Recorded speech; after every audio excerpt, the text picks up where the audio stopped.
Miko, everyone. My name is Dominique Daye and I'd like to welcome you to our virtual table talk on Southeastern Indigenous people. We're going to be talking about how Southeastern Indigenous people are excluded from many conversations within Indian country. We're going to be talking about anti-Blackness. We're going to get into all of that in a moment. But before we do, we're going to have, I'd like to ask my Gita, Ashley Graham, to open us with a prayer as I burn some cedar. Creator, thank you for allowing us to cross paths in this lifetime to carry out the work that our ancestors started. Allow us to maintain, allow us to maintain grit as we endure these difficult conversations and colonial oppression. And thank you for allowing us to fellowship today. And we give you all the honor. Amen. Thanks, Gita. Hi, my name is Sheréa Burnett, and I identify as Afro-Indigenous. I'm a citizen of the Occaneechi band of the Saponi Nation, and I reside in Alamance County, North Carolina. At this time, I'm going to invite each of our guests to introduce themselves, starting with Dominique. Dominique Daye. Hey y'all, my name is Dominique. I am Afro-Indigenous. I come from the Saponi people of Granville County in North Carolina. And then I'm also of Irish and Polish descent. I'm an artist, a poet, and a storyteller. And then I'm also the CEO of Daye Hunter Designs. And on behalf of Daye Hunter Designs, I wanted to put this on and I asked all of my relatives here to join us because this is a topic that needs to be spoken about, and I'm really honored to be able to provide my platform to have this issue be spoken on. So Biwa, thank you. Amber. Hey everyone, Amber Chihochefkados. I'm Afro-Indigenous. I am a citizen of the Mvskoke Creek Nation. I'm also of Shawnee, Yuchi, Quapaw, and Cherokee descents, and I'm very much a proud Black woman. I am, I don't know, I hate saying activist. It feels inauthentic. You know what, I'm just someone online trying to have conversation about the fact that Black natives exist. We have the right to assert our identities and our cultures. And I just want to make sure to create a space for Black natives to be able to talk about things like this and to be in fellowship and community with one another and think about a post-colonial future that considers us and that sees us and that we have leadership roles in and all those things. So I'm online as Melanin Mvskoke, and I talk about, you know, a lot about Black indigeneity, but also all kinds of things around colonialism and white supremacy. So Meadow for having me. I'm looking forward to this conversation with all of you. Aminah. Tanaka Niyat Yawa Bitnu. Hello, my name is Star Woman. I'm an Afro-Indigenous woman and I am Lumbee and I come from Pembroke, North Carolina, and my last name is Ghaffar, and there's a story to that. My grandfather and my uncle actually converted to Islam in the 70s and they changed their name to Ghaffar to distance themselves from their colonizers' religion and also their slave owners' names. So I'm looking forward to this conversation, and I'm just really thrilled to be here with this powerhouse panel, and I'm looking forward to what's going to come of this. Also, I want to make sure that I emphasize that I think that the conversation that we do have is solution-oriented and that we give the audience something to look forward to, as Amber was saying, to our future. Ashley. Me Haliwa Saponi Yesha, Ashley Graham Mikiwa Kewa, Raleigh, North Carolina Watiwa. Hi everyone, my name is Ashley Graham. I am African American and Haliwa Saponi and Nansemond Native American. I reside in Raleigh, North Carolina. I am the volunteer chair for Black Indians NC, and I am also a part of Voices of Change Political Institute. And yeah, I'm really excited to be in space with each and every one of you. Hila hoop to my big Gita, which is Toodle Saponi for cousin, Dominique for putting this on, and everyone. Love each and every one of y'all. All right, y'all, so let's get into it. Our first question is, what is the brief history of your tribe in the Southeast States? And I will start with Ashley. The Haliwa Saponi descend from the Nanzemen. My ancestors applied to be Cherokee in the 1800s and 1900s. They were denied because we are not Cherokee. We reside in the Meadows, or also known as Meadow Indians.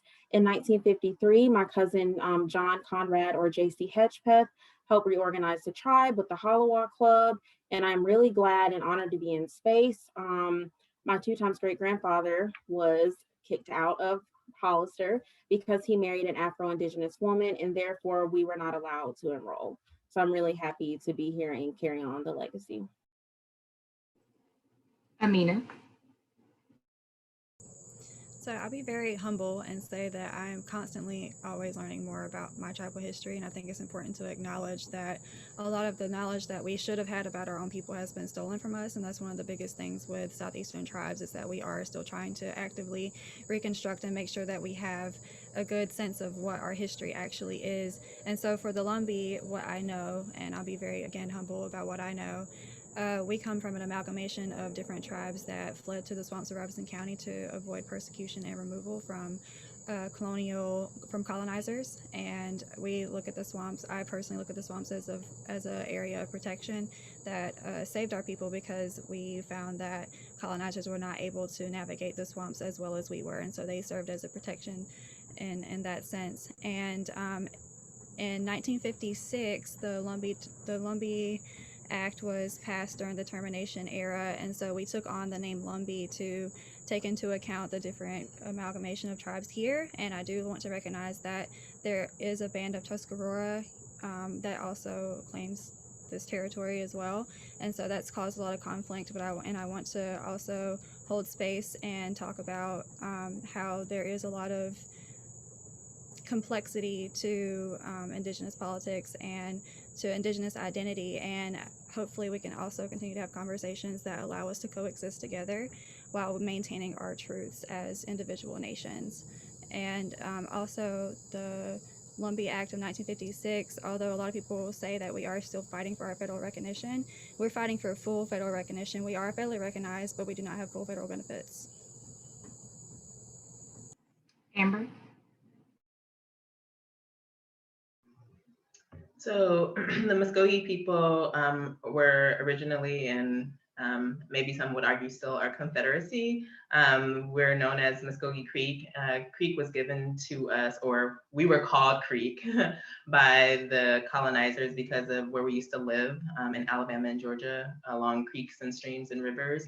And in the 1800s, under the Relocation Act, we were forced on the Trail of Tears off our homelands in Georgia and Alabama to Oklahoma, and have resided there and have, endured and overcome through all kinds of awful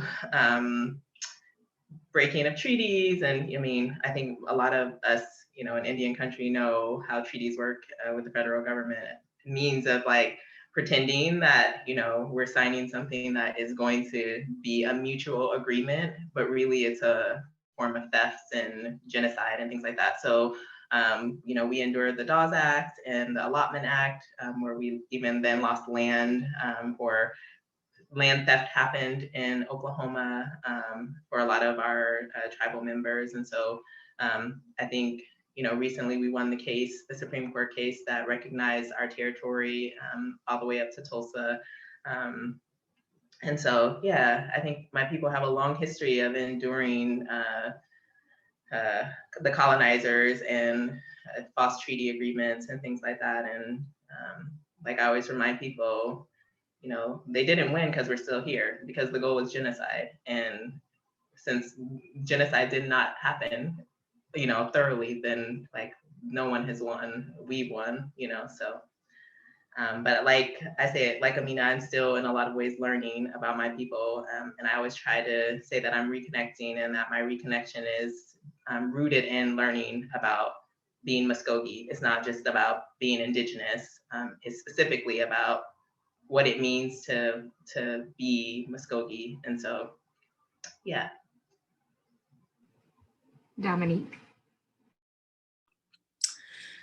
Whew, I have to take a deep breath there. First, I'd like to start by saying I'm getting a little emotional right now because I'm so grateful to be here amongst all of y'all, amazing Black Indigenous women. And I'm gonna share with y'all about my family and our history. So the Daye family, we've been in Granville and Person County since 1642. So my ancestry, I am a descendant of the Dayes, the Cousins, the Hayes, the Bass, and the Evans and the Moors. So there's a few different tribes in there, but I identify as being Saponi because that's what I've been taught since I was a little girl. And so my 2 times great grandfather was also kicked out of the tribe because he married my 2 times great grandmother, who was African American. My great grandfather's sister, so my however many, I guess, great auntie, her and her kids and her grandkids are actually enrolled in Occaneechi Saponi. So my grandfather was a tobacco and a corn farmer in Oxford, North Carolina. Actually, outside of Oxford, it's an even smaller town called Tally Ho. So that's where we grew corn. All my uncles and my aunties, they learned to plant and harvest tobacco and corn. And unfortunately, back in the 70s, his land was taken away from him by the government. And because he was Native American, they basically said, you can have this other land, which was less valuable, obviously. So that became our family funeral or a graveyard plot. And so that still to this day is under federal trust, in federal trust.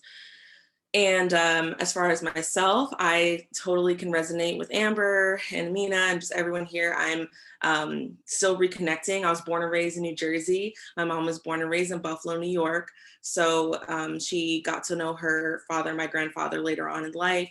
But now we're reconnected to our huge Daye family. So I'm really excited to just be learning more.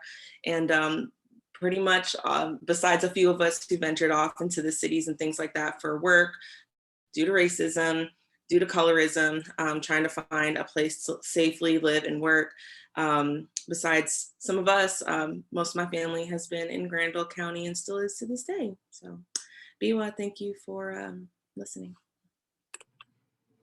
And because I would be remiss if I did not acknowledge my own tribal history, and since Dominique is also my cousin down the line, the Occaneechi, our tribal grounds currently are in Pleasant Grove, which is a township in Alamance County. We call the settlement Little Texas. It's not commonly known as that. It's just considered our tribal grounds, but we consider it Little Texas. We are said to have originated in Virginia and traveled south for various reasons prior to colonization. But much like Aminah and Dominique and Amber, I'm also still learning our tribal history. And I know that there have been recently some talks about us being from more of the Midwest and just knowing the history once starting in Virginia. Some people who believe we came down from Canada. So there are several different versions of the story, and I'm still trying to process through that and work that out to the best of my humble abilities. All right. So the next question is, how did the impacts of colonization affect identity, culture, and sovereignty? And I will open that to the whole group.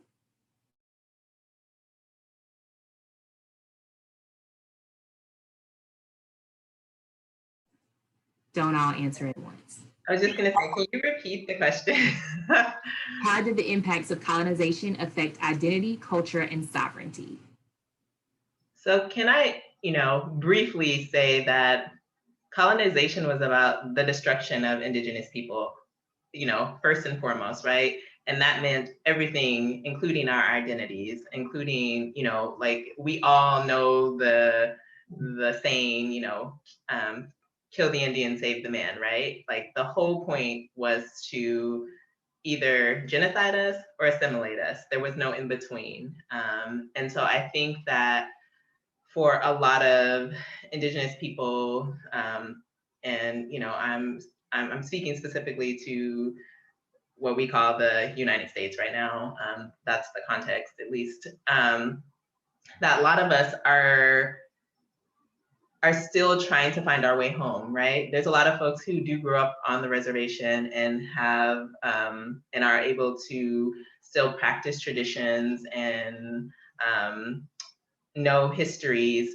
But I think that, you know, like Dominique said, some of us, you know, were forced out into the cities. And this was also intentional, right? The federal government wanted, you know, Indigenous people to leave their communities because that was a part of like genociding us.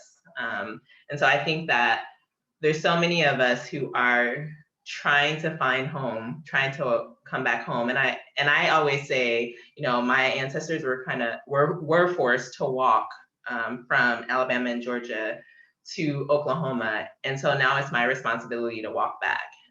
And I feel like I'm doing that metaphorically, but I also feel like I do that physically when I go home every year for green corn or ceremony. And so I think that for a lot of us, reconnecting is our life, like that is our inheritance, like that is our, and so that is our responsibility.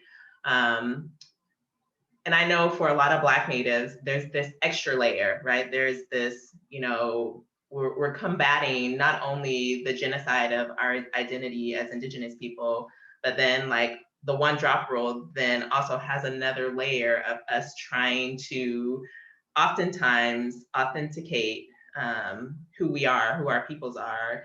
And I try to remind myself that this is my inheritance. Like no one can take that away. And there are times where people will try to attack my identity. And it's like, no matter how much you dislike me, you can't take away who I come from, right? And so there is this, I think there's this daily responsibility to stand in that when people choose to question who you are and who your peoples are. And so I think colonization, that has been its goal. So I think our responsibility is to thwart that goal by standing in who we are and learning and doing the work to go home.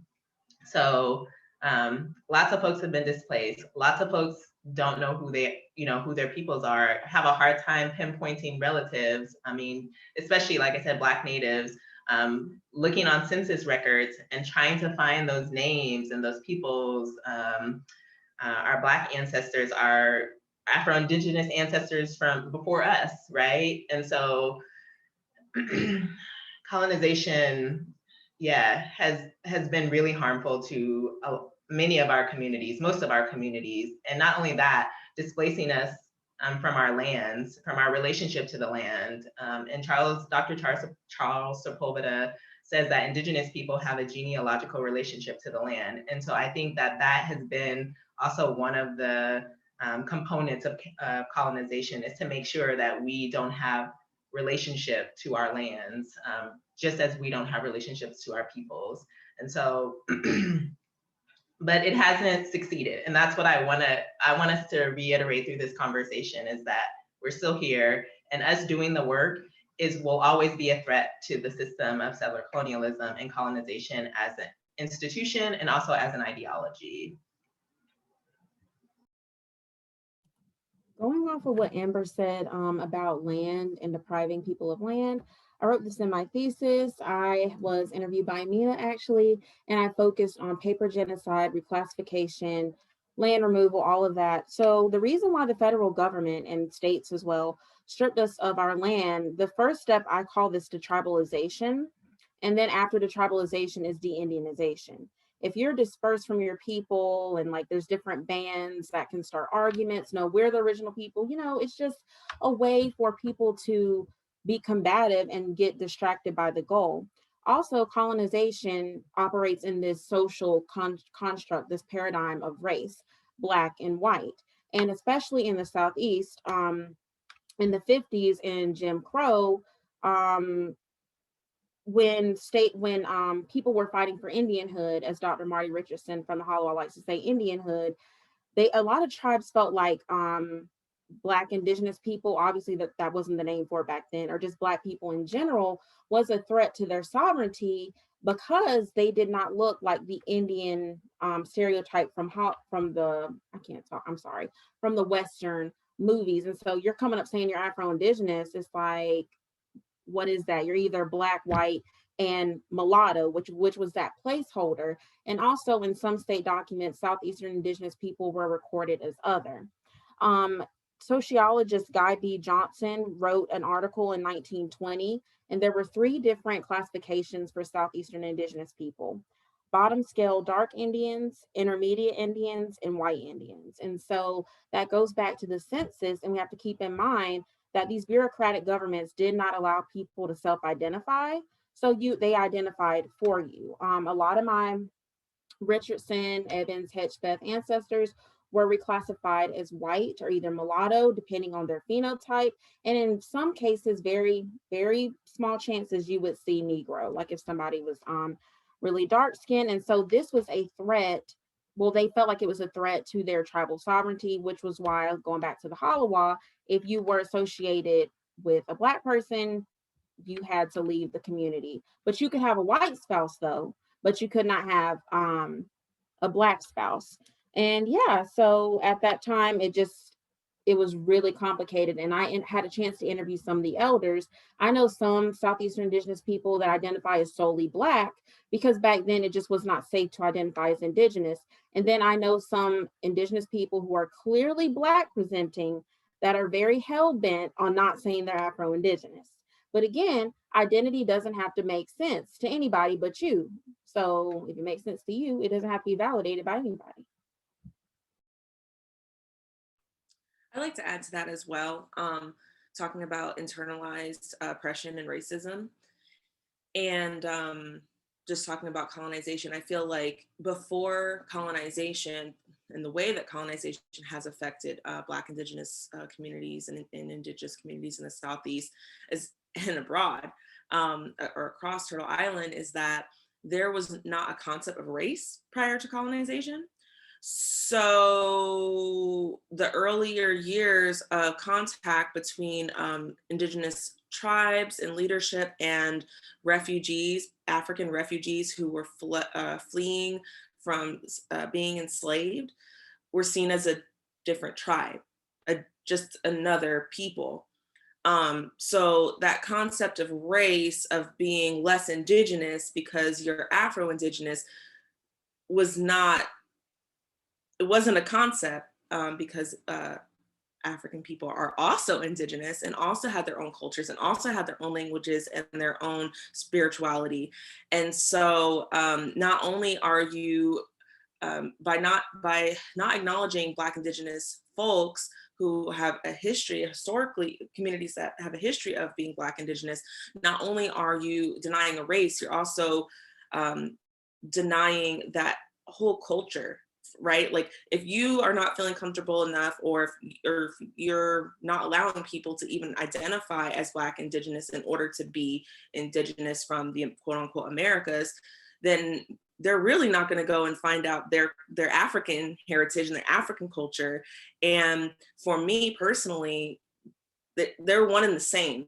I cannot honor my Indigenous ancestors without honoring my African Indigenous ancestors. That would be completely taboo for me personally, on a spiritual level, because we would not be here without all of our ancestors, not only as individuals, but our tribes as well. So some communities in the Southeast, obviously we all have different histories. They may not have collaborated with African people, Black people, but many of them, including, correct me if I'm wrong, the Chief Mahaynet? Yeah, so intentionally said we should come together with these people because they have knowledge of the white colonizers. They have resistance to disease because Africa was connected to, via trade to Europe way prior to the Americas, or quote unquote Americas. And then obviously Indigenous people knew the land and knew how to, produce, like, whether it's harvesting or farming, whatnot. So literally we would not have survived all without our African ancestors and our Indigenous ancestors and the collaboration of both of those. I'll jump in here and say that I hesitated on this question because it's such a big question. There's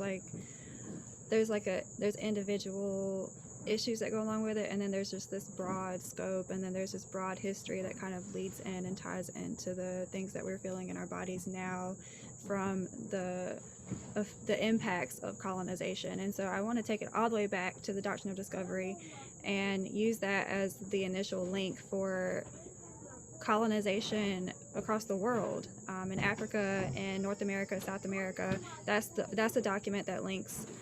And I'm sorry, there's babies in the background. I apologize. I know you guys can probably hear them, but it's important to put that into perspective. And I like to often make sure that when we're talking about these types of issues, when we're talking about colonization, like using that as the great link to bring people of color together and be like, hey, look, like we're all trying to fight the same thing, man. And the things that we're seeing now are they've just mutated and become new forms of keeping Indigenous people, keeping Black people, keeping however you identify, because when it comes to identity, I really do believe that people should have the right to self-determine themselves, and that we have no right as individuals to be so self-righteous that we try to tell people who they are. We have to let them go through their own individual journey with who they are. But in terms of the impacts of colonization, I really think that we have to take a step back and look at the source of the issue. And when we attack the source of the issue, then we'll be able to treat all of the symptoms that we see in our society today. And I think also, oh, go ahead, Amber. I just wanted to say, I think it's really important too that we define sovereignty as well. Sovereignty as the right for Indigenous people globally to, decide who they are, who their peoples are, how they want to live. And I think about that, in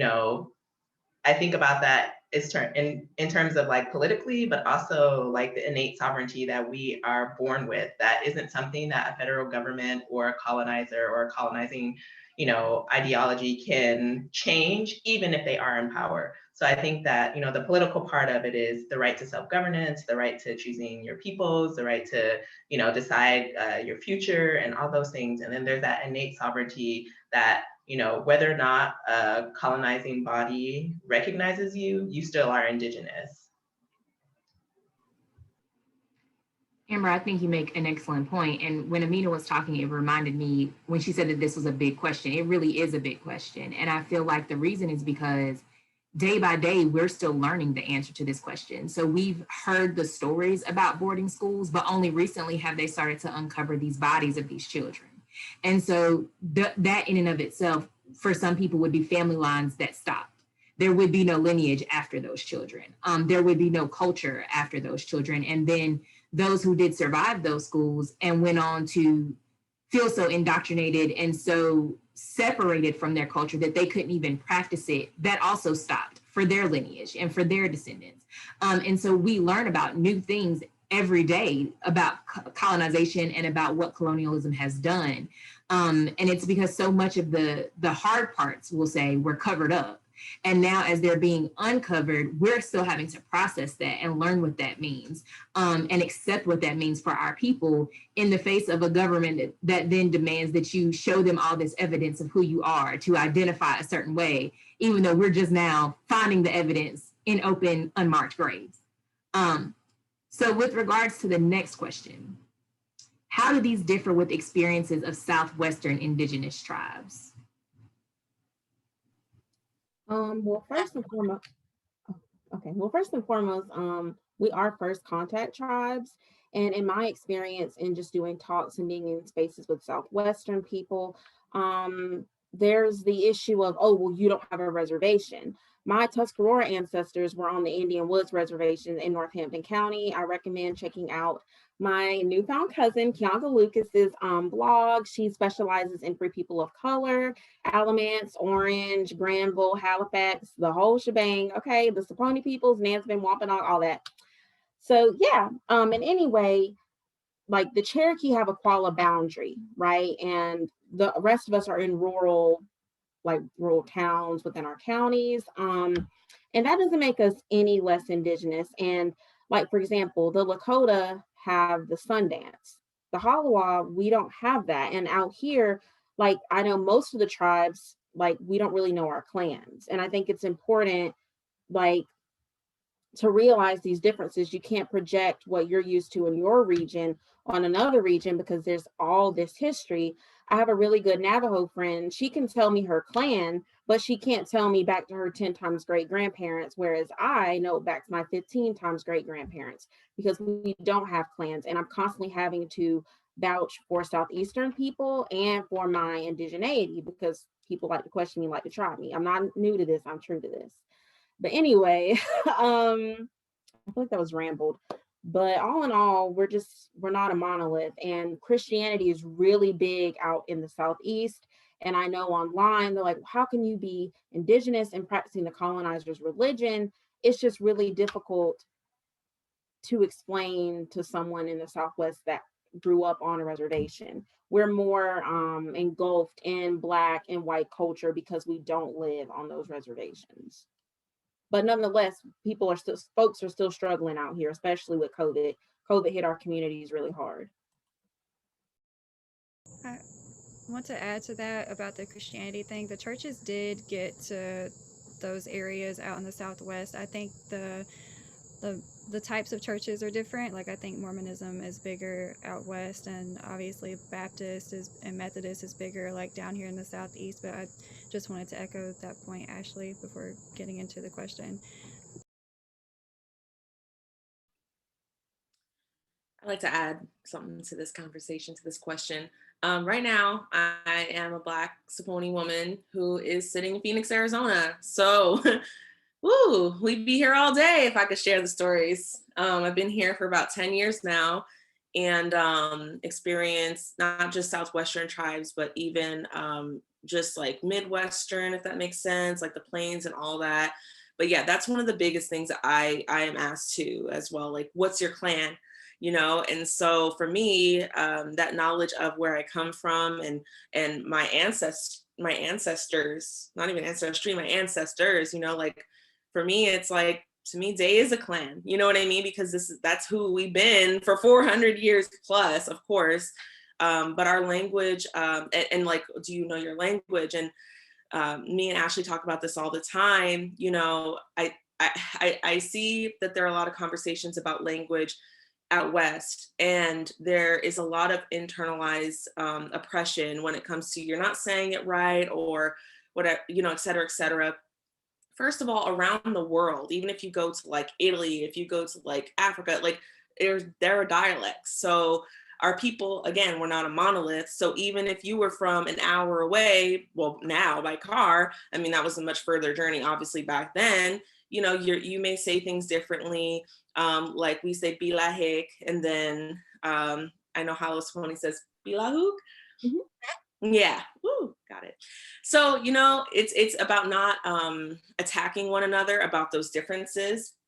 And also I think that's a big, like the clans, do you know your language, or who's fluent in your language? And it's like, well, the last fluent speaker in our language died like 150 years ago. I mean, now we're reclaiming it.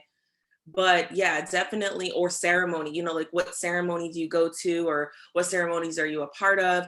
And this is not just amongst Indigenous people. This was strategic because the requirements for federal recognition are language, connection to land, culture, ceremony. So literally the very criteria, the very things that were stolen from us are now being turned around on us, as Sheréa mentioned, as criteria to be Indigenous, when it's like, y'all know y'all stole that. You know what I mean? It's almost like someone coming in and, you know, usurping your home and your property, and you're standing out on the side of the road, and then the police come and they're like, oh, well, why aren't you in your house? And it's like, okay. Also, other things that I noticed definitely being out here is opportunities for people who are federally recognized versus people who are state recognized. And so that comes down to healthcare. Like if you want to use IHS services out here, you need to be federally recognized. Like me being like out here in Arizona, I'm not able to get healthcare through Indian Health Service because my tribe is not federally recognized. And even opportunities like I'm an artist, right? I'm a vendor. There are many situations where I have been prohibited and limited in opportunities and work opportunities because they only acknowledge and accept federally recognized artists with federally recognized paperwork and a federally recognized tribe in their application. So that directly impacts our ability not only to survive, but also to spread this knowledge, right? And so, because if we're excluded from the conversation, perfect, then there's no, so I tried my best to poke my head into as many circles as I can to spread awareness. But that's just the tip of the iceberg when it comes to my experience in the Southwest and in the West. I want to say that I don't have enough knowledge to be able to compare, but I think what I do want to say is that we've all experienced colonization, this project of colonization in different ways, but that doesn't negate our journeys and our experiences as Indigenous peoples, right? No matter where we live. And so I think that we have to remember we're not in competition. And we have to remember to have empathy for one another and what our individual tribes and peoples have been through. Because in the end, if we don't, we're imposing colonization on one another. We're doing the very work that we're saying we're trying to undo through decolonization. And so I think that one of the things we have to do is respect tribal sovereignty, right? Tribes are different. We are different nations with breathing, living cultures, and it's irresponsible for us to take our frame and understanding of the world and then reflect it onto other tribes, and especially tribes that are Black presenting. Like I think, we all know anti-Blackness exists, and when we tell people like our struggles and our journeys navigating our identities, people oftentimes don't believe us. Like that doesn't happen on my reservation. I've had people say that on my page a lot. Like we don't treat our Black natives like that. And it's like, good, that's the goal. We want that for all tribes. Like that, the fact that you're doing it, please, tell that to other people.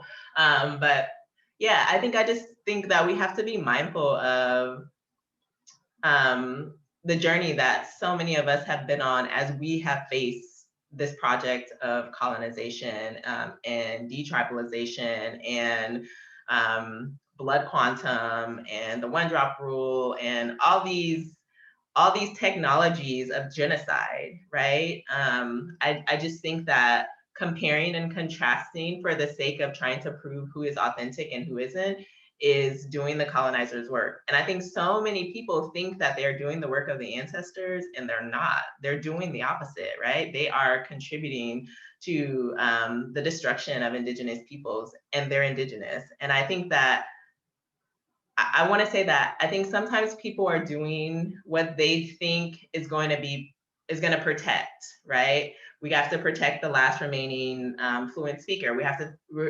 protect the last full blood. We have to, and I want us to be responsible with how we are protecting our cultures and our peoples, and in doing so, not making collateral of folks who aren't full blood or who aren't white passing or whatever means by which we are separating and segregating our relatives. And I often say that we are forfeiting our people for the sake of colonization. We're willing to give up people who are our peoples for the colonizers' idea of who is authentically Native. And so even so, when I'm thinking about how we're comparing and contrasting the Southeast and the Southwest, like I'm just thinking, let us not do the colonizers' work. Let us not perpetuate the very things that are meant for our destruction.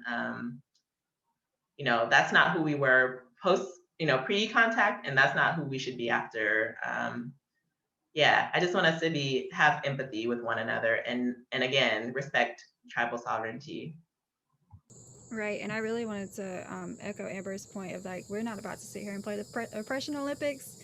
I don't like doing that with Black people. I don't like doing that with other populations of people, and I'm definitely not going to do it with other Indigenous people. And I think there's a way that we can talk about the nuance and the frustrations that we feel as Southeastern people without necessarily like going to a particular region, like talking about it in terms of like, okay, well, what policies are set in place by the U.S. government that differentiate the resources that federally recognized get and non-federally recognized tribes do not receive. And so a lot of my work revolves around doing work with missing and murdered Indigenous people. And so one of my main frustrations has been there's a data gap within the data gap. So there's already a data gap with Indigenous people not being included in the missing persons database. There's another data gap with the misidentification and lack of inclusion of Southeastern people in regions where there's mostly non-federally recognized tribes. So when we're talking about these problems, they're huge. And this goes across to health disparities. This goes across to issues across all kinds of issues across the board. And I think it's important to frame it that way so we can make sure that we're, as Amber was saying, getting to the source of the problem, like treating the initial stab wound, if you will, or like getting to the nitty gritty of it. So we're not just like peeling back the layers of like the scab skin of, and we're actually healing the wound the way it should be.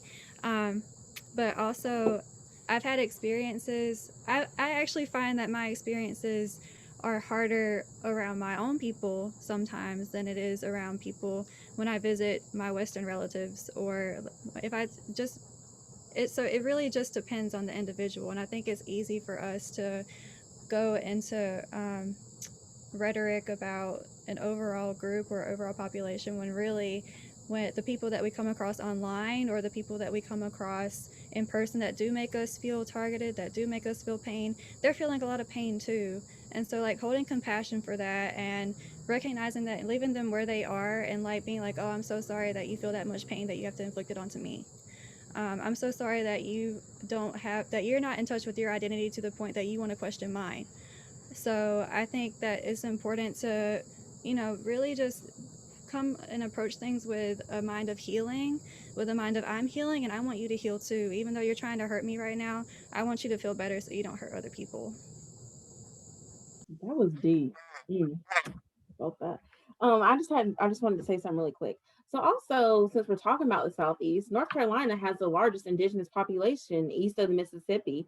So the first largest tribe in North Carolina is the Eastern Band of Cherokee Indians. The second is the Lumbee, and the Lumbee are also the ninth largest in the U.S. And then third is the Haliwa Saponi.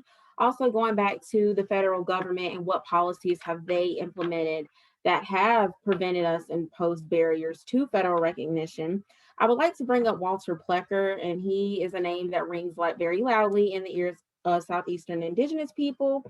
He was over the state registrar of vital statistics in Virginia. And he also, this is interesting, he was actually 1/16 Pamunkey. And this really reminds me about Hitler, how Hitler was part Jewish, but carried this out because of that self-hatred. And back then, eugenics was very rampant. The first recorded sterilization in North Carolina within the court circuit for North Carolina and Virginia was recorded in 1900. And then the first Sterilization Act was passed in North Carolina in 1919. The second one, 1929, which was 5 years after Indigenous people got citizenship in 1924, which was 8 years after my great-grandmother was born in 1916. And so what this did was in Virginia, it set the precedent for Nansemond, Monacan, Mattaponi, Upper Mattaponi, Pamunkey, Rappahannock, Chickahominy, Eastern Chickahominy, etc. For those folks to be, their documents were changed, their birth certificates were changed, and we call this paper genocide. And the Nansemond, they did get federal recognition. I believe all 6 of the tribes got that in 2018. So shout out to them. And it goes back down to the one drop of Black blood. And, World War I, World War II, Germany and the US, they just echoed and copied and looked at each other, especially Germany's T4 program with eugenics. So that set the precedent for the South. And they called indigenous people yellow mongrel people. And a mongrel is a mud. Also to add to that as well, my very limited knowledge, but I know we're also called mongoloids, I believe. Mongoloids.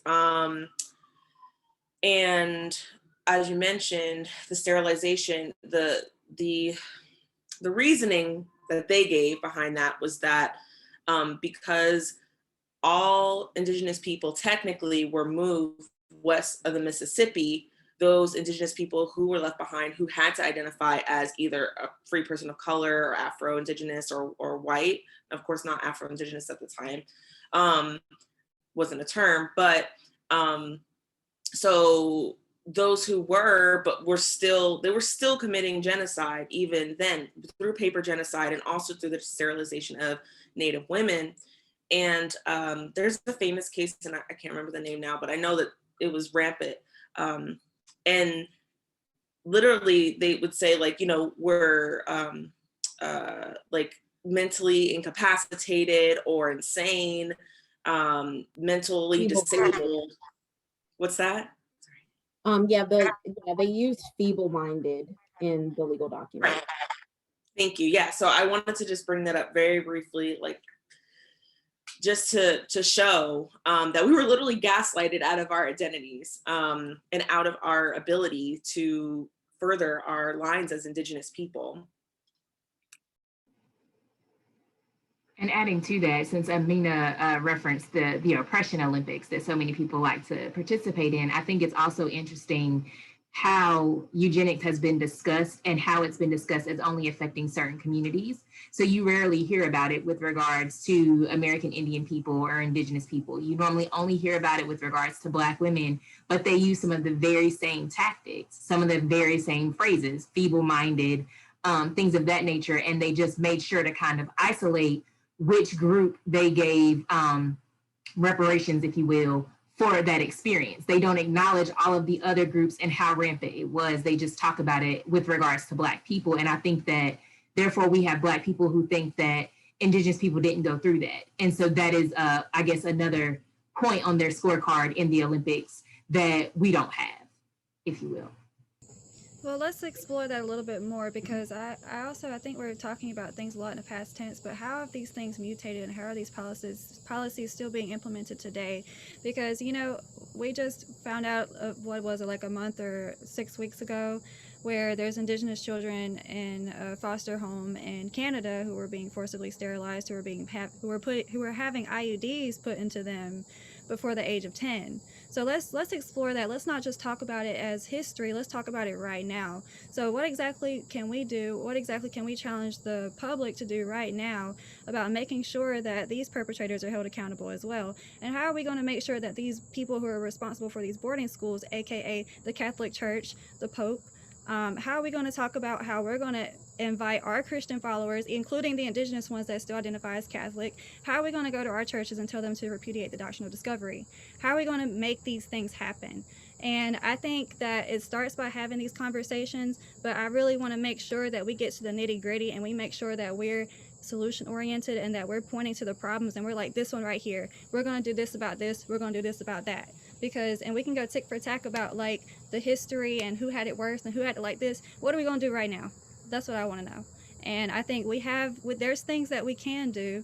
There's things that we can actively point to and be like, okay, we need this thing taken out of our justice system. The doctrine of discovery is still being cited in our Supreme Court cases.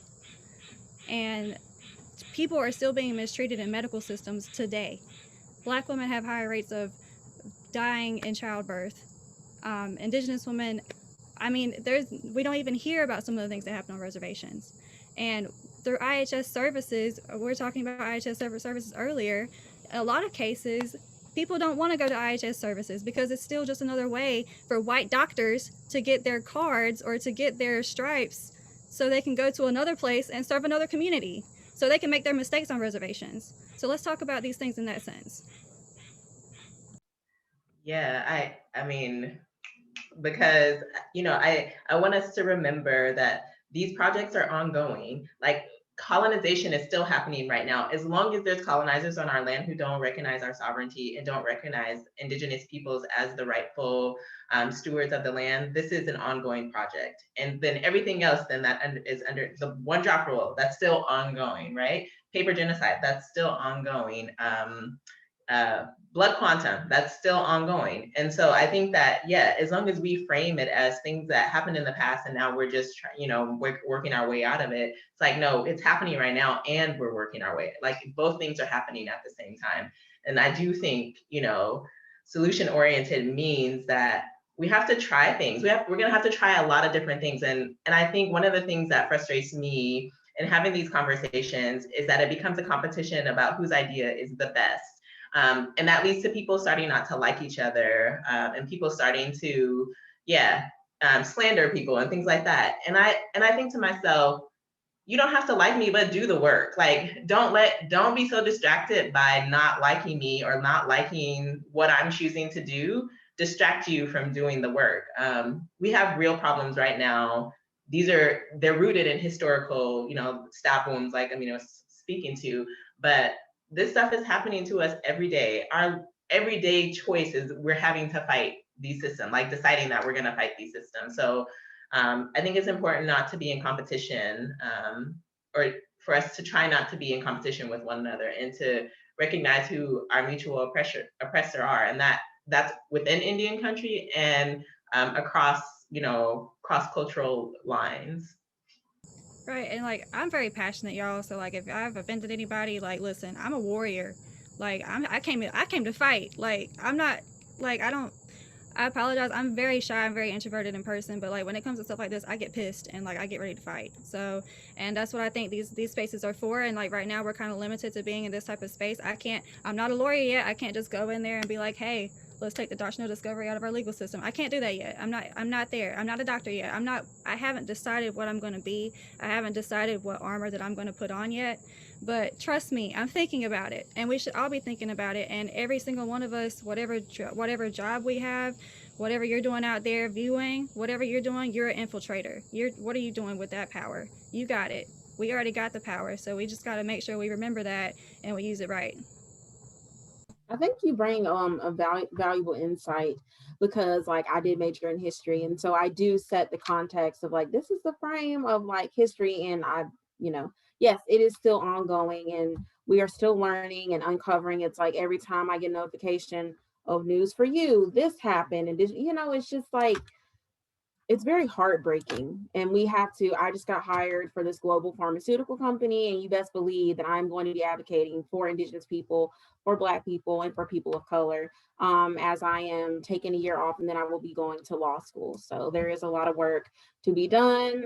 Policy is really the key. It rules everything. Same with politics. I feel like to add to that as well, like, and as you were mentioning, Aminah, is that, healing is so important. And how can we heal if we don't know about each other? So as you mentioned, like as it's been shared, how everyone has been sharing, is that the history is the context.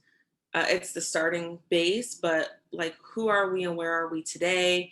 And how can we share our stories in a way that it's gonna piss some people off, it's gonna offend some people, but to continue to, it's rooted back to spirituality, to pray for them and to keep them in our thoughts. I mean, it's not easy, it's really not. I'm not gonna sit here and act like, it's easy. It's not, but it's a conscious decision, and it's a decision to speak up even when our ideas, and a lot of times I feel like they're not even my ideas, they're ideas of my ancestors speaking through me, and just speaking those out loud and making those more just more prevalent, and so that people get used to it. We're talking about tough stuff, like get used to it. We're not accepting this anymore.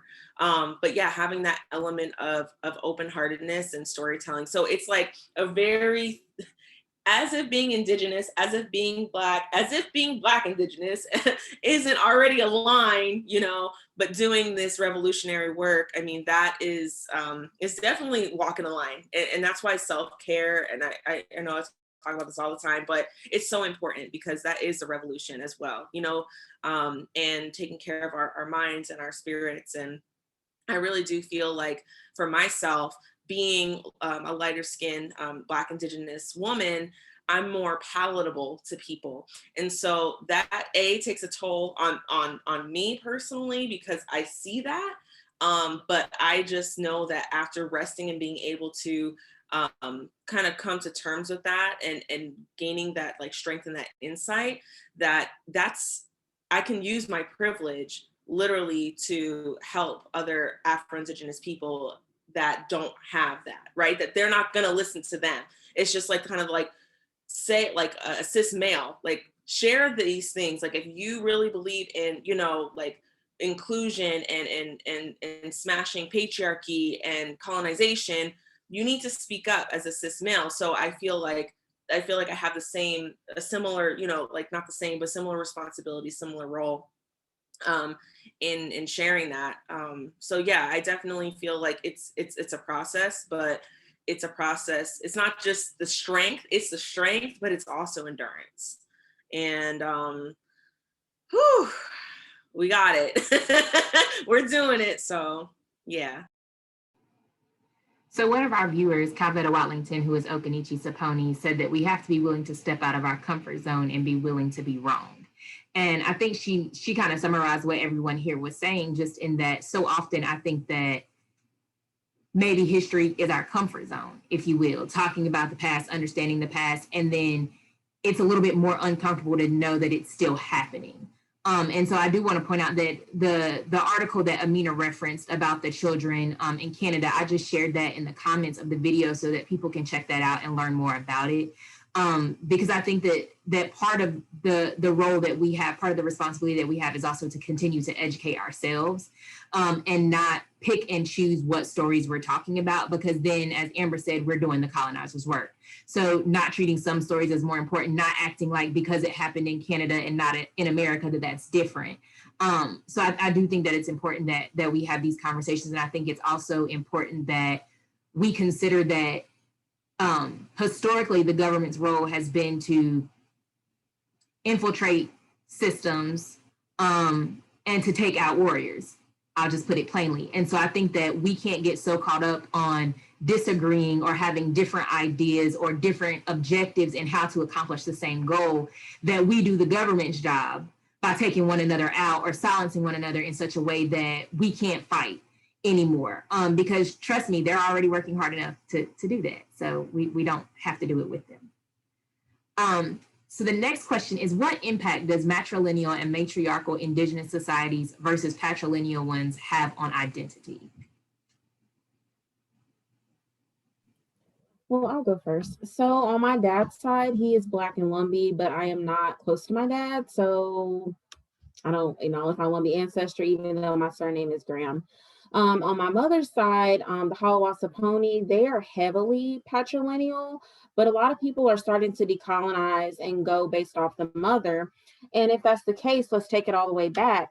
The Haliwa, the first patriarch, his name was Benjamin Richardson, and he married a Nansemond woman, Mary Bass. Technically, we should be identifying as Nansemond if we want to take it all the way back, but we go by the male, so Benjamin Richardson, so we're Haliwa. Okay. Just growing up, like my dad's side of the family, they really were not fond that I identified as Afro-Indigenous. And he was like, well, your dad is Black, so you're Black. That makes you Black. And I've even met some people, like we talked about earlier, depends on the individual. But regardless, like I was raised by my mother, I was raised by my grandmother, so I feel comfortable saying that I am a Black Saponi woman. And I think just like connecting culturally, having these conversation circles, spending time with elders, shucking corn in the summer with my grandmother, just like those type of things, snapping peas, just is, I don't know, it just hits different, but every tribe is different. I do know for criteria for enrollment, some tribes are heavily patriarchal, like Haliwa, the Haliwa Club. Okay, is your granddaddy, your great granddaddy, who's on the Haliwa Club list? Okay, if they're not listed, you're not able to enroll, and it doesn't matter who or what. So it's kind of like gatekeeping, and then having a favorite surname, that one favorite male from this line. It has proven to be very problematic and very closed-minded, which is harming our people. Like Amber said, how can you want recognition from the federal government and you don't even recognize your own people? Our ancestors did not have cards. That was not a thing until like the 1950s, 1960s.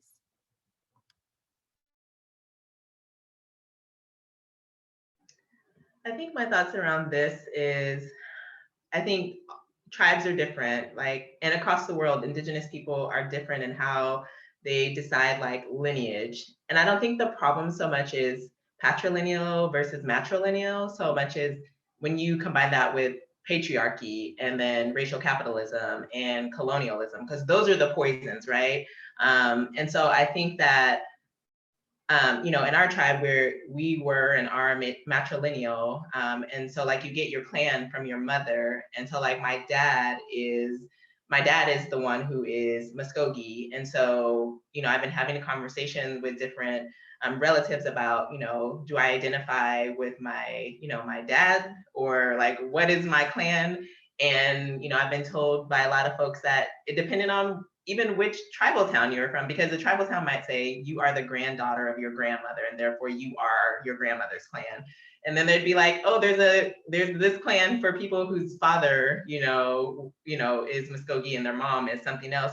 They'd be sweet potato or whatever. And so I think that we have to remember that, you know, we're dynamic people. Like we have always been dynamic people, even before colonization. And so Indigenous people have the right to change and even change our traditions if we want to. And so even being, you know, moving from matrilineal to patrilineal may not, I want to stress that that might not be an issue. The issue is when we start to incorporate these technologies of colonization, you know, again, patriarchy, and things like that. So I think that what patriarchy does for societies that used to be matrilineal is it quotes like put women in our places. Like we are supposed to follow the Judeo-Christian idea of like what women's roles are, and then that then turns into like gender binaries and things that we didn't have, we may not have had prior to colonization. So I think, you know, what we should really be talking about is what technologies did colonization are, you know, what things colonization is doing to us right now to destroy our understandings of ourselves based on who our ancestors say we are and who we say we are, right? Because again, we can't be afraid of being dynamic. We can't be afraid of like, okay, we're gonna change this because it doesn't quite work for us anymore. But I do think that some people will use tradition and cultural norms as a way to perpetuate gatekeeping, and you can no longer be a part of us because, you know, your mom is Black, like things like that. So I think, yeah, I just want us to be mindful of the fact that it's not patrilineal versus matrilineal. It's the technologies of oppression and the technologies of genocide that we should be talking about. And then that we have the right to be dynamic and decide, like, we used to be matrilineal, now we're patrilineal, but why? We should be asking ourselves why. I think it's about, like you mentioned, Amber, it's about adapting because we don't live in the same world. We don't have the same luxuries of being freely Indigenous that our ancestors prior to colonization had. So they didn't, they had different challenges, but they didn't have the challenge of sterilization of Indigenous women. And, you know, you have to look at all, as you mentioned, all of the systems, all the technologies of colonization, and we need to be willing to adapt. I mean, are we really, I think this is a question that folks can maybe take home with them, is recognizing the colonization, the internal colonization and those internalized ideas. And are we really willing to sacrifice the liberation of Indigenous and Black people and people of color because half of the people are no longer considered eligible to be Indigenous because they do not adhere to a tradition that helped our people but no longer serves our people? So are we really willing to be enslaved to colonization forever just because we're being technical? I mean, so, or are we going to reconnect with our ancestors and ask for their guidance? Because it's not really about us and what we think, what we can control, and about our ego. It's about liberation for the future generations and finishing the work that our ancestors started. And that's what we're held accountable to.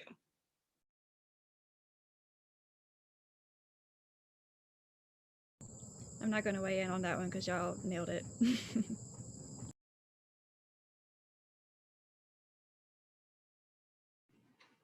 All right, the next question is, what are the implications of Keeler's Pretendian List and other like-minded ideologies on the sovereignty of Black, Indigenous, and Southeastern Indigenous people? Before we jump into that, I'm sorry, I have one more comment about the last question. I'm the worst, I know. I also would like to say, like, there's matrilineal and patrilineal, which is lineage lines, and then there's matriarchy and patriarchy. This is my interpretation of matriarchy. Mother Earth is the matriarch. So matriarchy to me is all about being interconnected with others and realizing that we're all interconnected and not one person is not above. It's all a cycle and it's all a circle and it's all going to come back. So yeah, so just to clarify, because I know I talk about matriarchy a lot in my brand. So in case y'all was wondering. Okay, now for this question. So I'm going to repeat the question. What are the implications of Keeler's Pretendian List and other like-minded ideologies on the sovereignty of Black, Indigenous, and Southeastern Indigenous people? Keeler's List reminds me of the McCarthy era. If you speak out against her, if you speak against like anti-Black racism, like what we're doing now, oh, you made me mad. Okay, you're pretending. And then going to Ancestry, well, see, look, you're not like tribes, like we've been talking about the census, bureaucracies going and lurking and being invasive and like bothering somebody's ancestors and just speaking ill. It's just spiritually, I'm concerned about her spiritually because that's just not good karma she's gonna reap. Also, when I know there were a few Lumbee folks, Waccamaw, a few Saponi people that landed on that list because they're not federally recognized. So it's just further, it's just further creating a distance in between Indian country as a whole and suppressing those people. And it's really bothersome because some people on the list are enrolled, not saying that to be an Indian, you have to be enrolled or have status. But yeah, like, it just seems like she has a personal vendetta. I mean, it's like, what is the list supposed to do? They're, at the end of the day, they're still recognized by their people. Like, I'm confused as to what, it just seems very mean-spirited. Like, what is I don't get it. And Ashley, I think the word you're looking for is divisive. That's how I felt about it, was that it was just a very divisive. I don't even know how you sat with yourself and decided that that was the best way to use your energy for the day. With all the fights that we are currently facing as a people, I just feel like that was divisive. And then if you didn't make the list, did that also somehow in turn solidify or confirm that you were Indigenous? And if so, how does that go? Because how does she make that determination for every tribe? Right. And then folks who are, if she, let's say she does find the paperwork, okay, they are enrolled or an Indian, because that's what it comes down to. She's looking at enrollment. Okay, she's not removing people off of the list and she's not issuing apologies. So this list is just building and yeah. Yeah, the fact that she, the author of this list wants to hold or is claiming to hold people accountable, but does not want to be held accountable for her own errors in regards to the list is very problematic to me. It's just not, it's very hypocritical. Another point I would like to make is, hold on, let me plug in my phone. I'm doing too many things at once, y'all, but that's okay. Want everybody to be able to see. Another interesting point is that several years ago, just because I'm weird and I get obsessed about things and research and history and I start going in, Zikalasa, who is, I believe, from the Dakota tribe, and what is his name? Edward, he was a doctor.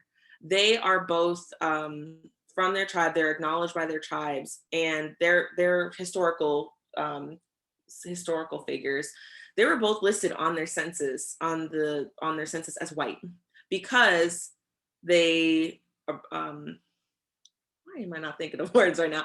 Because basically they assimilated into white culture in the white lens, right? One became a doctor, one became like an author. So they're, for all intents and purposes, fully Indigenous and very commonly known as Indigenous icons, historical icons, and yet they're listed on the census as white. So the census is not not just for Southeastern Indigenous people, not just, I mean, across the board. It's just so inaccurate. It's so inaccurate. Also, what I did notice on this list is that it's like a mixture of a lot of Southeastern Indigenous people and also a lot of, I guess, celebrities or Hollywood people, like Johnny Depp and Cher and people like that. And so I know in one of the comments here on Instagram, someone asked who hurt her.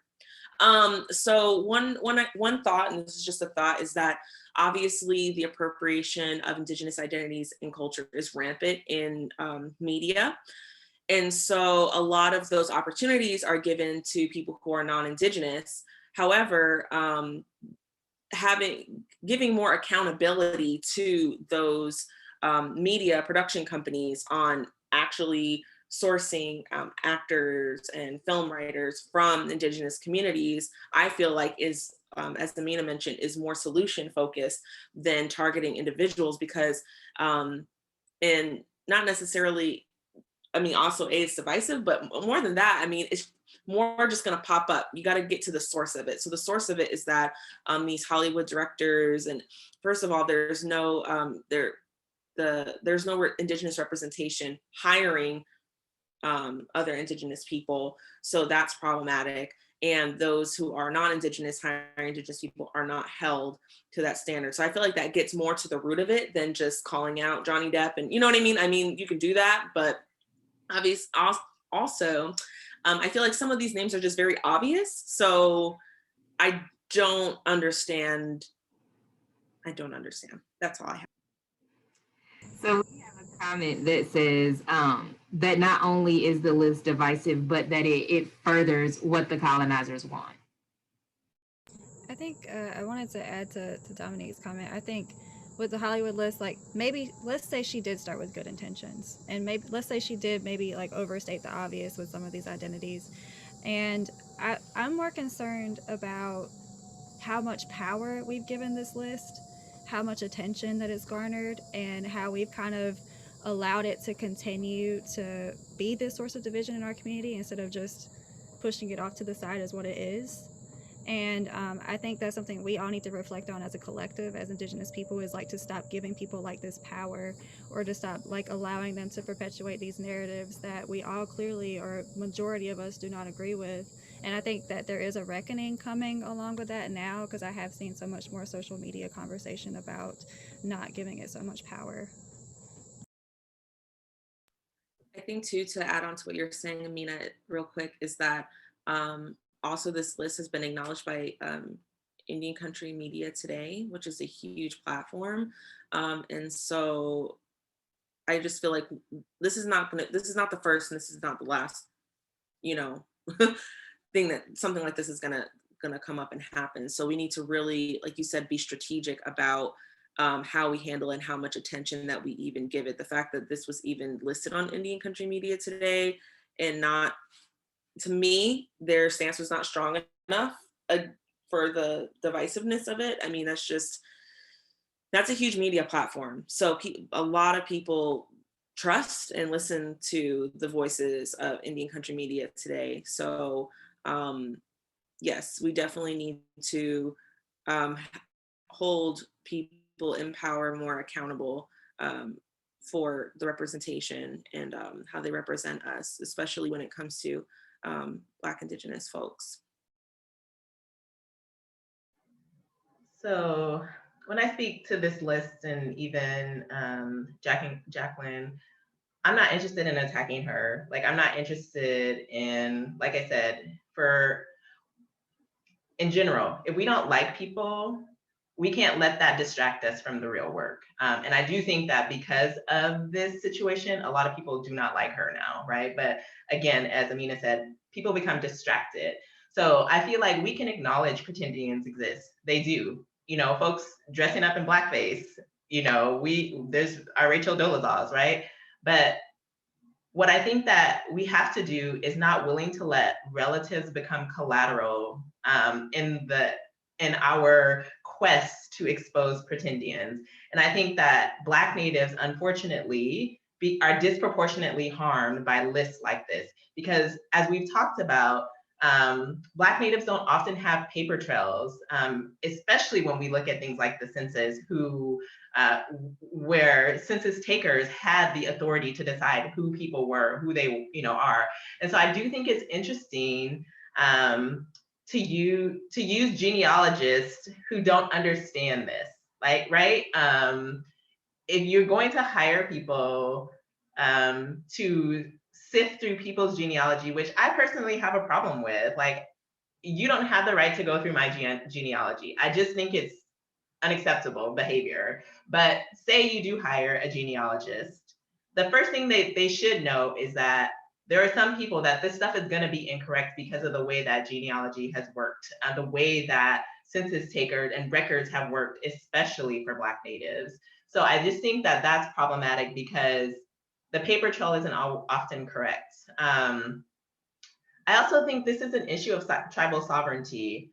I think that the first question we should be asking is, when people come up with lists like this, did they go to each tribe and say, are you okay? Here are people that we think are pretendians. Are you okay with us exposing them? Do you want us to do this work? And if the tribe says yes, then I say go for it. But if you haven't acknowledged the tribe and the tribe's sovereignty, you're doing you think you're doing the work of the ancestors, but I think that unfortunately it becomes the work of the oppressor. The other problem that I have with, things such as this is that it ignores the ways in which Indigenous people often recognize other people through kinship relationships, right? And I think that, yes, we are political nations, right? Like, these federally recognized tribes are political institutions as well as they are tribal, identities. I think that sometimes what happens on the community level doesn't happen at the tribal government level. And sometimes within tribes, those are two different things. And so there are times where people will be adopted by a family and they are not enrolled. I think that the idea that unenrolled people are not Indigenous is highly problematic. I think that we need to stop thinking that way. And so I think that there are people on the list who are not enrolled and they are considered pretendians because they're not enrolled.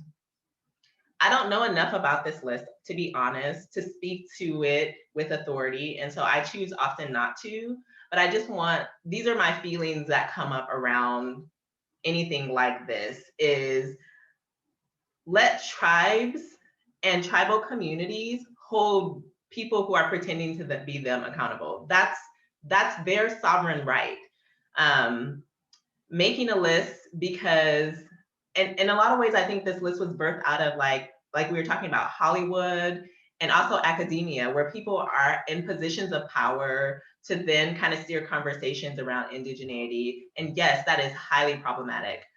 I do think that pretendians often expose themselves. And I think community members often have enough chat that they're like, this person says they are, but we don't know that family. We don't know that. So again, like, for me, this is a threat to tribal sovereignty, in my opinion. I'm open to the possibility that I'm wrong. I'm open to the possibility that I don't have enough information about how this list is being prepared and how it's being propagated. But I do know that there are people on the list who are actually Indigenous people. So my concern is the amount of tribal, or the amount of Indigenous people who will become collateral for the sake of trying to expose a few. Yes, it is a big problem, but I'm not willing to forfeit relatives for a couple pretendians, to be honest. Like, that's where I'm at. And I want us to be more genius than our colonizers and not use lists to, I think Ashley said, to propagate like McCarthyism. We're not our colonizers. Let tribes decide if they want to participate in something like this or not. And if they say yes, then I would be like, well, the tribe says that they're okay with it. But I don't know that that has been told to us. And so I think that leaves a lot of people feeling like this is a witch hunt.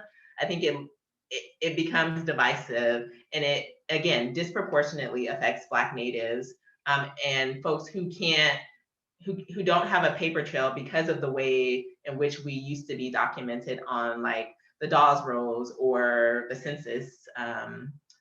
So again, I'm not interested in disliking her. I'm not interested in attacking her or people who are doing this work. What I'm interested in is how this hurting real Native folks, and particularly how is this hurting Black natives? I think this list has caused like a lot of people, and I will admit, like when I first found out about it, I'm like, oh crap, I'm not enrolled. I don't really care because the people in my family. But anyway, like maybe I should stop talking, like speaking out. What if I end up on this list? And then I was like, you know what? I don't care if I end up on this list. Like if you end up on it, maybe you're doing something right. So I think it just really comes down to having a supportive family and just Indigenous community, like what we have going on here, to just support us and uplift us. Because at first, I'm not gonna lie, I was like, I don't really know, and I was like, you know what? I stepped out of it. I'm like, it's me. I don't care. So yeah. And one last thing can I add is that for those of us who are in opposition to this list, it doesn't mean that we're okay with pretendianism. It doesn't mean that our way of wanting to address pretendianism is us giving them a go, like giving them a, people who are doing this work an okay. Just because we don't like the way this is happening doesn't mean that we are affirming people's right to be pretendians. And that includes Black pretendians. I want to point that out because I think that sometimes people will be like, well, you just believe them because they're Black. Well, in that case, do you just not believe them because you're not Black? Like we can have that same argument, the other way. So I just want to point out that us not liking this list is not us liking pretendians.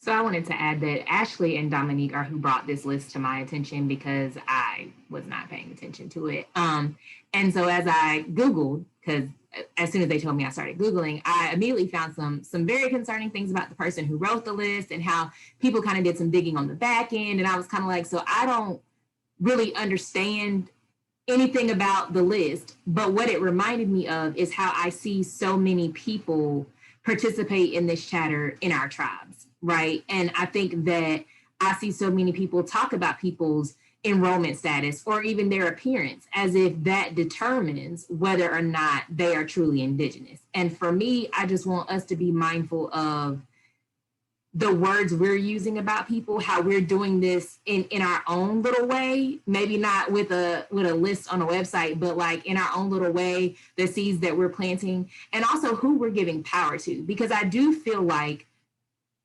people gave her a lot of power, either on the front end, which is why she felt that she could create this list, or somewhere during the process once it was published, by people clicking on it so much and having so much conversation about it. It's like, even if you were disagreeing, you were still sowing power into it just by telling people about it. So like Ashley and Dominique clearly disagree with it, but they told me about it. And what did I go do? I Googled it, right? So it's like, I think it's something that we have to be more mindful of in terms of, even with our tribal government, is making sure that we are having conversations that don't make it appear that on a surface level, we're determining what makes you Indigenous. And also what discounts you from being Indigenous, because while it should not hold as much weight as it does, I do feel like when we lord enrollment status over people, it creates even more division. So even if you're not a pretendian, now there's this hierarchy of whether you have a tribal card or not. And I feel like it feeds, yes, Amber, it feeds on itself. It just continues to feed itself. And if we don't get a handle on it, and if we don't address the surface level basic conversations that are happening around us about topics like that, then how can we really address her in any regard? Because we kind of created the pipeline that led to the list, did we not? And that's why it's so important to address, sorry. You're fine, you can go ahead. that's why it's so important to address the issues, and specifically not, I mean, yes, we can ask like why, like what are her motives? And I think maybe her motives were pure at the beginning, right? Like there are people who are stealing, you know, and speaking for Indigenous people that should not be. But the issue is that, you know, we need to address like why we need hierarchy, right, within our tribes, like why we need, you know, yeah, I think I'm just like trying to focus on like what the real issues are, and not perpetuate the idea that we need to come up with a list. And what I was going to say is going back to the enrollment piece is people are like, I've never seen so-and-so's family. They're not very popular. I'm going to speak on my experience. I do have some cousins with the surname Boone, and Boones are descendants from the Tuscarora Indian Woods Reservation that are enrolled in the Meherrin tribe and the Haliwa Saponi tribe. And people are like, oh, well, I've never heard of the Boone family. And it's like, just because you never heard of it, because of being, you know, we moved around, that doesn't mean that they're not Indigenous or they never come around. Then when they do come around, do you have a card? And it's just this never ending dumb cycle. So bottom line, if you want to be involved, obviously in a respectful way and according to sovereignty, then jump in and be involved. I also have a comment from someone who's watching on Instagram Live, and they say, it's Princess Amor, and I'm guessing, I'm gonna say they. I do wonder if problematic tribes are accepting of the Pretendian list can be harmful to reconnecting Black Native relatives, such as a known Virginia tribe with anti-Black laws. So what I'm getting from this is if tribes were involved, that could kind of make it even more difficult.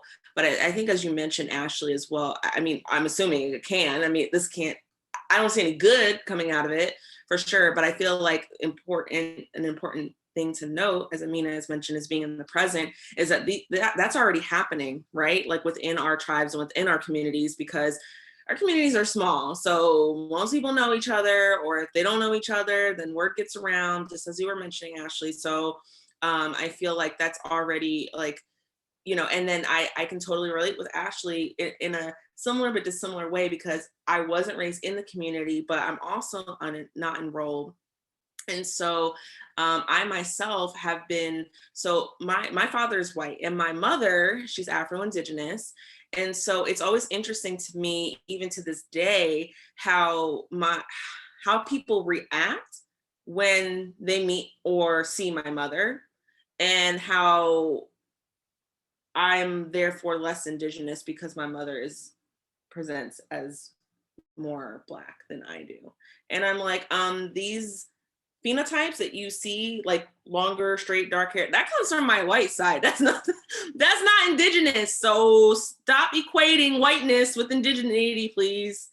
Light skin, like, I mean, we're all on a spectrum. We're all different, obviously. But for me, that's my experience.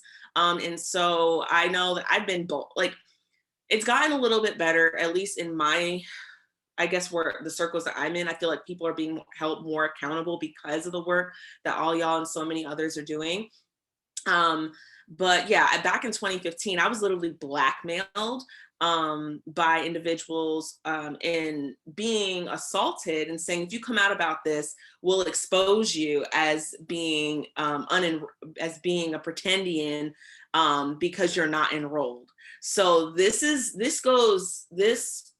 tentacles, its roots go way, I mean, if the damage that's done that we've been talking about for the last hour and a half isn't enough, I mean, this really just, the tentacles of this it impacts so every single aspect of our lives, right? So yeah, that's what I wanted to share.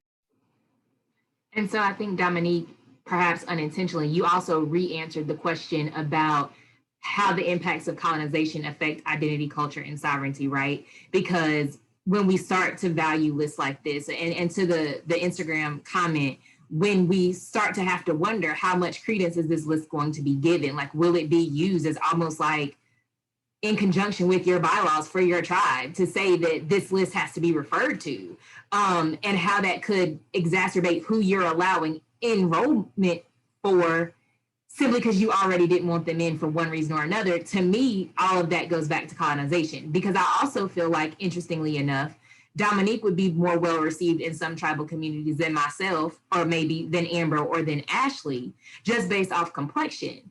But when you then tell your heritage, or you show up at the event with your mother, then what happens? Does that acceptance change? And if it changes, then what does that say about our tribes, right?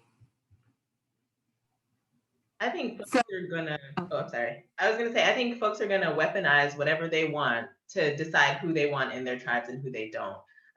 But I do think even when we don't agree with tribal politics, we still have to respect tribal sovereignty. It's for the people who are in the tribe who have voting rights, you know, to be the ones to decide what changes. And you would hope that there are enough people in a tribe who, you know, disagree with things like the list, or, you know, anti-Blackness or blood quantum or things like that, would feel like they have power to speak up. But I just want us to not be afraid to speak up against stuff because, you know, or speak to things because we're worried about people weaponizing those, you know, those technologies. Like, people are already doing that, as Aminah said. Like, we are becoming our own worst, you know, enemy because of the ways we are trying to like pick and choose who is worthy or authentic enough. And I think that we have to, like, if we're talking about decolonizing, but we're using things like the list, or we're using things like blood quantum, we're not really decolonizing. And so I think that we need to stop using that word, because it's starting to be like just a word that people say when they're, anytime they want to feel like they're being more like indigenous or whatever. Sure, we should be decolonizing, absolutely, but don't use that as a means of like creating hierarchy within indigeneity. Yeah, and really quick, I wanted to speak to what you're talking about, Amber, is like there's this cognitive dissonance, and people kind of like they have a lot of energy to try to correct others and how they approach issues, but they don't have a lot of accountability for themselves. And accountability has come up before multiple times in this conversation.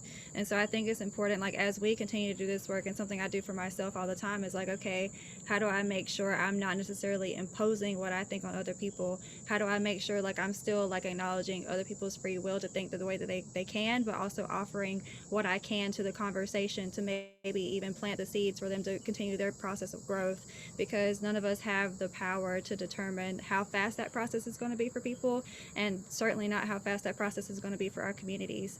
And again, like, there's been a lot of damage done over the past 500 plus years, and it's going to take some time for us to really to one, reckon, and then before, like, after reckoning comes reconciliation. And I think sometimes people conflate the two, but nah, we got to reckon, we got to like throw it all out there on the table, and then we can reconcile later.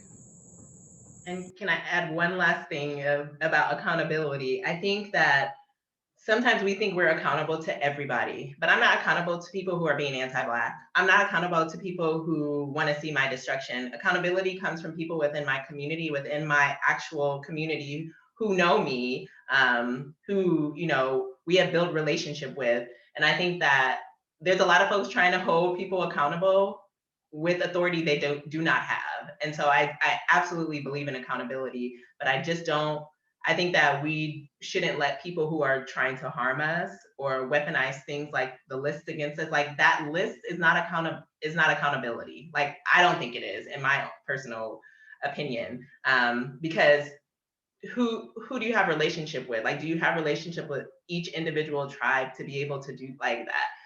So I get weary of accountability when we use it in the broad sense without understanding like its importance as it relates to relationship and community.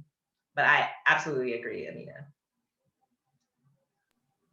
And I'd like to add one more thing to that as well, real quick, Sheréa, is that I think when we talk about accountability to our communities, we think about identity and lineage and race. We don't think about our behavior.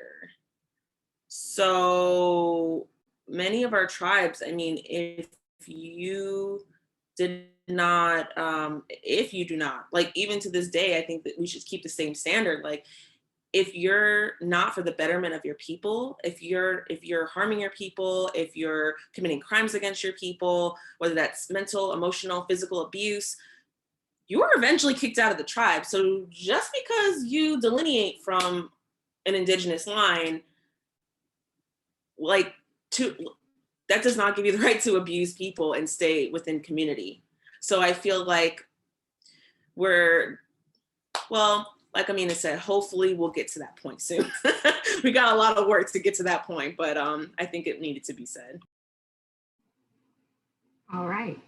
What is the role, if any, of non-tribal members, whether native or non-native, to determine the identity of an Indigenous person from another tribe? How does this impact individual tribal sovereignty? And I think that Amber spoke about this a little bit earlier. I want to echo off what Aminah said earlier. I don't think that anybody should determine what somebody is. Like, I didn't really grow up among the Lumbee, so I can't tell you what a Lumbee should look like. I do know a Lumbee accent when I hear one, but I don't know like what a Lumbee should look like. I know the surnames, that's really about it. And people should really be focusing, speaking to Native folks that are not enrolled, they should really be focusing with reconnecting with their tribe, their tribal lineage, making those connections, because that time that you're telling somebody, oh, you don't look Lumbee, you don't look Cohary, you could have been researching something else, being more productive, making those connections. And then if you're non-Native, you should not be speaking on Native affairs, period. And that goes for other people of color that are not Indigenous, because I know sometimes a lot of Black people, not just Black people, like to put their 2 cents in, and I'm like, return to sender. You're not welcome in this conversation. Okay. That part about staying out of Native business. I feel like, and this is my opinion, is that if you're non-Indigenous, yeah, you have no say on Indigenous matters. I feel like if you're Indigenous from another tribe, I feel like there are certain, if you will, pan-Indian issues like mascots and things of that nature that you could hold someone else accountable for. Like, why do you support mascots and you're Indigenous? You know, like you can have that conversation. But if it comes down to identity and people and culture, like if you're trying to call me out because I'm not enrolled, but you can't even point Oxford, North Carolina out on a map, you have no say because you have no knowledge, you have no basis, you know? And even if you did, it's still like, as Ashley was saying, there's way other more constructive ways to utilize your time to deconstruct colonialism. I think this is a really hard question, not as it relates to non-Indigenous people. I agree with everybody, return to sender, like you don't have a say. I do think, you know, we do honor tribal sovereignty and tribes being able to decide who their people are and who their people aren't. I do think that even tribes, though, will say people aren't their people for a multitude of reasons. And so while I disagree with some of the politics that tribes have, I wouldn't necessarily think that I have the right to tell them who is and who isn't. They're people, but I think just because you're not enrolled doesn't mean you're not Indigenous. The tribes I'm not enrolled in, you know, the Quapaw, Yuchi, Shawnee, Cherokee, I still am the inheritor of my ancestors' identities. Like that doesn't go away because I don't qualify. And also the federal government has set up, you know, rules around how many tribes you can enroll in at once anyway. And so it's not necessarily my people who are saying that you can't come and join. It's the federal government, you know, in this case. But there are some politics that I don't necessarily agree with. So that's why it's really touchy. And I think especially when it comes to Black natives, there's, again, like Black natives often get disproportionately harmed by some of these like enrollment criteria. But again, if I'm not that tribe, that's not my right. Again, as Dominique said, like there are some pan-Indigenous things that are worth fighting for and that I am allowed to fight for. But if it's not my tribe, you know, I can disagree with the politics. I can say things are wrong. I can speak to anti-Blackness in broadness in general, and hoping that people who belong to that tribe, next time there's an election, next time there is a referendum, that they would remember the conversations around anti-Blackness, and then they would be the ones to decide what's right for, you know, what's ethically right, what's morally right, what's spiritually right, what's ancestrally right, you know, all those things. But that's why I feel like, you know, I have broad conversations about like Black indigeneity, because many tribes have Black natives. And so even though I can't say your tribe is wrong, and I would never necessarily say that, my hope is that people who are enrolled will be like, dang, my tribe is doing this and this is unacceptable. And then they would be the ones to initiate changes within their tribe. So I think we have to be cautious when having this conversation. We can hold two beliefs at the same time, and that's okay. And yeah, I think that's where I want to leave it. Yeah, I really love how you captured the nuance of that issue in your response, because there is a lot of nuance. And I think one thing that also comes up for me with this question is the talk about reparations in the Black community. And for some reason, a lot of Black people think that Native people have reparations, and that's kind of like an argument that people like to make on national television. And it's highly problematic for a lot of reasons. And I think it's really important to help people and to have compassionate conversations, because I know that's coming from a place of just not knowing and or having been told certain things by other people, or just not having the right version of history or the right understanding of tribal politics, and like how, again, we're not a monolith and everybody has a different relationship with the federal government.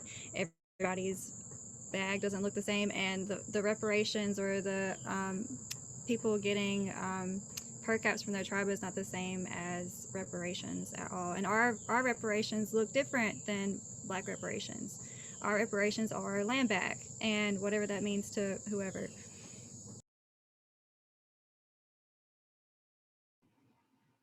So we have oh, go ahead. I was just gonna say, I'm so sorry. I was interrupting you, Sheréa. So we have a comment, and I'd like it to be addressed because, let's see. So there was a comment saying that it's up to tribes to determine dual enrollment. And it's by someone who says that they have studied federal Indian law. And so it's my understanding that if you are dually enrolled, I know that there are some tribes that acknowledge that, you know, your mom is from Gila River and your dad is Navajo. But when it comes down to blood quantum, you have to pick or choose one or the other. So yes, you could be dually enrolled, or your tribe can acknowledge the other tribes that you descend from. But when it comes down to blood quantum and how you're not going to be considered full Native American, unless something changed since I took American Indian policy at Arizona State University in 2016. So I feel like Dominique just pushed my button. So I took federal Indian law a few years ago at Elon University School of Law. And it's my understanding that there are texts in certain documents that would allow for dual enrollment. However, we know that text and practice are not always the same. And we also know that our country is divided up by regions, and there are some regions that will accept dual enrollment depending on what that secondary tribe is. However, there is no hard and fast rule as to the Southeastern tribes regarding dual enrollment. Other than that, you can only hold a tribal card from typically one tribe. Now, what immediately comes to mind for me is the Lumbee and the Tuscarora, because of placement and how close they are and the history of those two tribes. There tends to be more wide acceptance of someone representing as being a descendant of both tribes. However, most of them still have a Lumbee tribal card. So it's not that it's not commonly accepted, it's that in practice, it's not commonly allowed. And so I think that I just want to make that distinction, because I've seen people with 5 cards. However, those are not 5 tribal cards. It's like if they're part of an association, if they're part of a club or a group, that is different than having a tribal enrollment card, at least as to North Carolina and the Southeast. So that is my response to that statement. I also just want to name, and really quickly, I need to make sure I say this, my views do not reflect my employer. Okay, I'm good to go. But there is like active litigation going on that the Tuscarora are trying to petition for state recognition. So I just wanted to slide that in there. it also must be noted, I forgot to say this the first time, that not all tribes are recognized by their state or by the federal government. And so that's another reason that there's a complicated conversation about dual enrollment, because sometimes you are the descendant of a tribe that you and your people acknowledge as a tribe. However, they have not been acknowledged as a tribe by the government. So there is nothing that you could have that would say that you're enrolled in that tribe, because for all intents and purposes, they're not seen as a tribe. And as always, Aminah's views do not reflect the views of her employer. That's what she said. That's why I laughed. Okay, so our last question is, how can our viewers contact you? Where can they find you on social media? And I will go first. I am on Twitter as This Woman's Words. I'm on Instagram and Facebook as Sheréa Denise. Amber? I'm on Instagram and also on Twitter as Melanin Mvskoke. It's in my title, at Melanin Mvskoke. Ashley? So you can find me on Twitter at Haliwa Hottie, Haliwa, Hottie, HOTTIE_98. Okay. And then on Instagram, you can find me at Cancerian, CANCERIAN, babe, BXV _47. Or you can just email me at ashleygrahamnc@yahoo.com. Aminah? You can find me on Twitter and Instagram at Mimisane, MIMISANE. That's my personal account. And then my resistance account is good_medicine woman.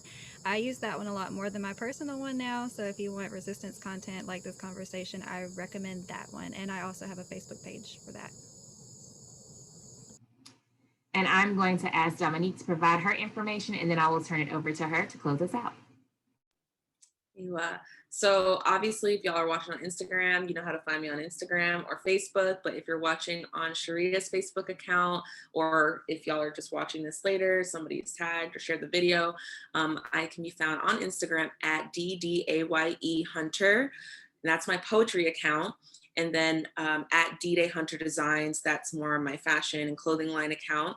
Can also be found at my website, ddayhunter.com, where I post blogs and different content regarding these and many more topics, such as womb wellness and femme empowerment. And I also have an online store there as well. And where else can you contact me? Oh, if you have any questions regarding any speaking engagements or anything like that, or just questions, you just want to chat and you have questions after this. Can't guarantee when I'll get back to you sometimes because I go MIA, but I for sure will get back to you. You can reach out to me at ddayhunter@gmail.com. I think that's all. I would just like to say, Bilahe, thank you so much for everyone who joined, watching live, for each and every one of you ladies who's joined us this evening. I know that it's taken a lot for you to get to this point, whatever that journey has been in your expertise, whether that's law, whether that's history, whether that's activism, or some other words you want to use instead of activism, resistance, whether it's culture and identity, and just pushing forward for our people, for total liberation. This is a conversation I'm so excited to have, and I'm so grateful to each of you for your time and your insights. So Biwa, thank you. And again, this video on Zoom is being recorded. It'll be uploaded to YouTube, and I'll share the link on all social media platforms, and I'm sure these ladies will share them on their social media platforms as well. So if you only just came in last minute, or if you had to leave and you're not even here anymore, or if you missed it all together, you can now watch it on YouTube starting the day after this is posted. So Biwa, thanks again. Meadow, thank you for having me. This has been so great. These are the spaces of liberation. Like, these are the spaces where work gets done. And so I so